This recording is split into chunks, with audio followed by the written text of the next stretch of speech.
Why is Oprah so famous? Oprah has an ability to connect with anybody, and that skill has not only garnered the attention of millions of people, but has also allowed Oprah to become a multi-billionaire. So how is Oprah able to connect with anybody she meets? And how can we use those skills to make ourselves and our interactions with others unforgettable? This video was inspired by a video by Charisma on Command and Thomas Frank, which I'll have linked above and in the description. Part 1 of an unforgettable interaction is forming the foundation. The first step to an unforgettable interaction is making sure that I interact with somebody one-on-one. There's a big difference in vibe between when I'm hanging out with a group versus when I'm hanging out with somebody solo.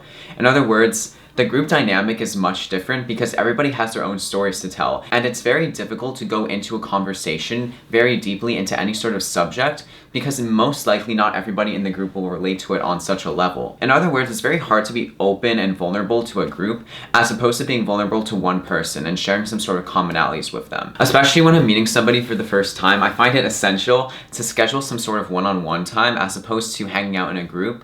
There's times for both interactions, of course, but forming a deeper and lasting connection with somebody is largely founded on the basis of one-on-one interactions from my experience. And we can see this with Oprah as well, as whenever Oprah has a discussion with somebody, it's always one-on-one in some sort of setting, even a setting as private as the interviewee's home. So having that environment set up is crucial to having some sort of close interaction with somebody. Besides that, I find proximity so important when I'm interacting with somebody. Proximity in an interaction is essential to forming a deeper relationship and an unforgettable interaction. When Oprah does an interview, there's always the interaction in some sort of couch setting or chair setting where she's right by the person. It's never some sort of opposite stance. In other words, Oprah is never sitting opposite to the person that she's interviewing, and she never has some sort of barrier between her and the person. There's no table, there's no chair. It's literally just them sitting and talking to each other. And that translates so well over to real life. Especially when going to get dinner or lunch with somebody, it's so important not to sit across from them, but rather to sit next to them. Because when I sit across from somebody, it sends the signal that it's some sort of antagonistic or relationship, and it's harder to physically connect because there's literally a physical barrier of a table, for example, blocking an interaction between the two of us. When I brought this up to a friend I was getting dinner with, they found it so odd that I insisted on sitting next to them as opposed to across from them. But besides the fact that the music inside the restaurant was so loud that I couldn't even converse, after they agreed to sit next to me, it felt much more natural to just sort of look to your side and see somebody as opposed to sitting across from them and not being able to really connect with somebody. Basically at a restaurant, just get the booth instead of sitting across from somebody. But besides maintaining proximity with somebody, perhaps one of the most underrated factors in an unforgettable interaction is platonic touch. Whenever Oprah meets somebody, she always has some sort of physical contact with the person. In other words, she hugs them, touches their shoulder, gives them a side hug, a handshake. There's a bunch of interactions involving platonic touch that are so starved from society today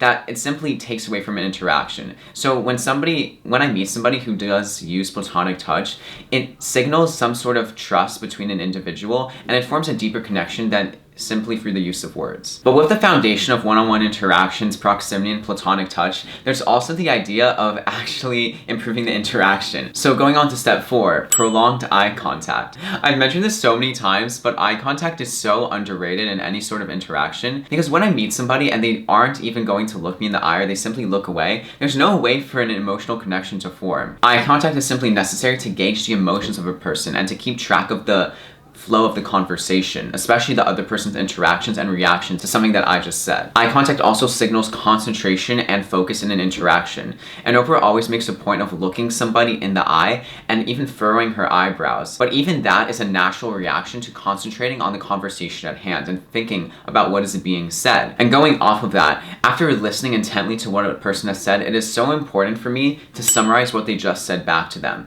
In some cases, this will allow them to continue their story and to make sure that I'm engaged in their story. But on the other hand, it's also a signal that they're being heard in their interaction with me and that I understand everything that was being told to me. And it's also a signal for empathy because if I can summarize back what was said about the situation, I at least have some sort of understanding or intuition of how the situation must feel for that person. If we look at examples of what Oprah would do, she would always summarize back to people what they just said if she wasn't asking a question about the situation to them. So besides summarizing what was just said in an interaction, the one thing that I could do to make an interaction unforgettable and to make a deeper connection than ever before was to ask sensitive questions, or to not be afraid to ask sensitive questions.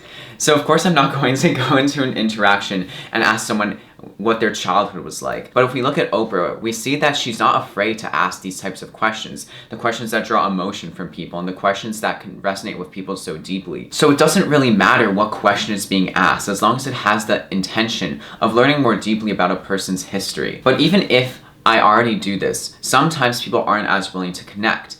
And the reason that Oprah is so successful at this is because she has shown that she's willing to go to the level of vulnerability with the person that she is interviewing. And she signals this by emphasizing the similarities that she has with other people. So if I was interacting with somebody and I saw some sort of similarity, I would always make a point to bring it up because we inherently like people who are similar to us, but also because showing a similarity emphasizes that we may understand the person better than if we weren't similar in that sense. In a very great case, it can lead to a situation where I'm finishing the other person's sentences and vice versa. The biggest mistake I would make when going into interactions that were deeply vulnerable and emotional with other people was to sort of brush them aside or to get angry at the person when they were showing their emotional side. In other words, I would either try to play it off or I would actually sort of criticize the person because I was so mad at what had happened to them. Not at them specifically, but what had happened to them in that event.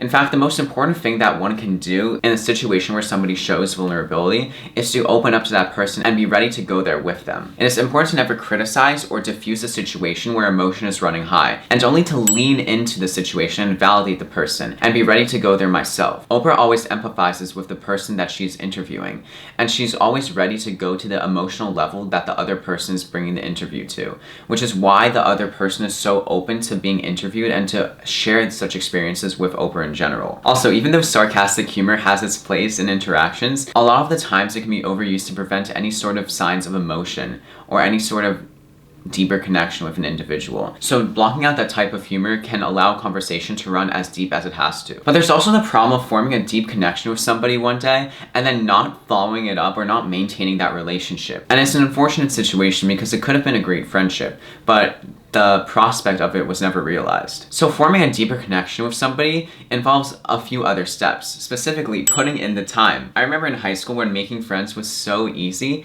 it would simply be a result of the environment that we were all in. I would simply talk to classmates or talk to people that I was in similar clubs with, and then relationships would simply form over time.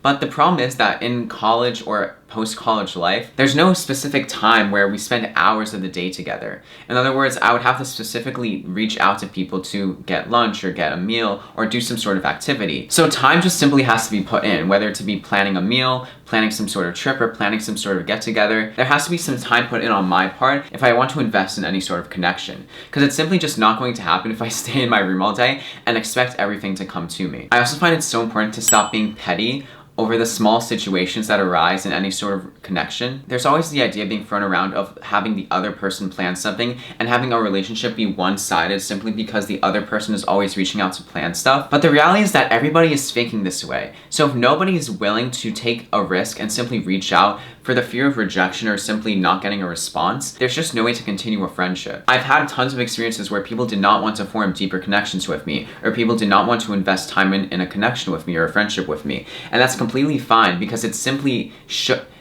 saving me time, because I understand that that relationship wouldn't have flourished to anything that was going to be good. There's a quote that 5% of people are creators and 95% are consumers. So if I want to have a busy social schedule, or if I want to have a bunch of plans, I make an effort to reach out to people who I want to hang out with, because I'm not just going to sit there and expect everything to come to me. And if I reach out to somebody and I get left on red, then that is simply the end of the interaction. In other words, if I get ghosted, I just let the burial rest in peace. That's the end of that attempt at connection. But with friendships that have been formed over a longer period of time, I tend to give more leeway because there could be some sort of existential circumstance and I understand the person and their habits better. But of course, there's a line between being taken advantage of and being understanding. And in forming deeper connections with individuals, a key aspect is helping each other. So making sure that I help the friend that I'm interacting with, not only in some sort of social situation, but also if there's a call and they wanted to get help with some sort of academic assignment, or if they had advice that they wanted to hear about, then I'm always willing to help and provide some sort of thing to a friend. And sometimes it's going to be random, but in general, the best friendships are the one that you can go to at a random time, and you know that there's most likely going to be help immediately in that situation. So in actually maintaining a relationship, especially in a time where everybody's getting more and more busy, perhaps the guideline that I like to set is to have some sort of sit-down interaction every other week. Depending on the person, depending on how common of an activity schedule we share, any sort of interaction that's one-on-one every other week, I find is a really good metric to make sure that a relationship is at least maintained, if not growing. And in terms of activities, I try to mix it up, but any sort of activity, whether it be rock climbing, going shopping together, going to hike together, any sort of activity that both of you enjoy is going to be something that is going to be a great interaction. If you want more life advice, be sure to check out my playlist on confidence and my video on vulnerability. Thanks for watching. Be sure to like, comment, subscribe, and hit the bell, and I'll see you next time.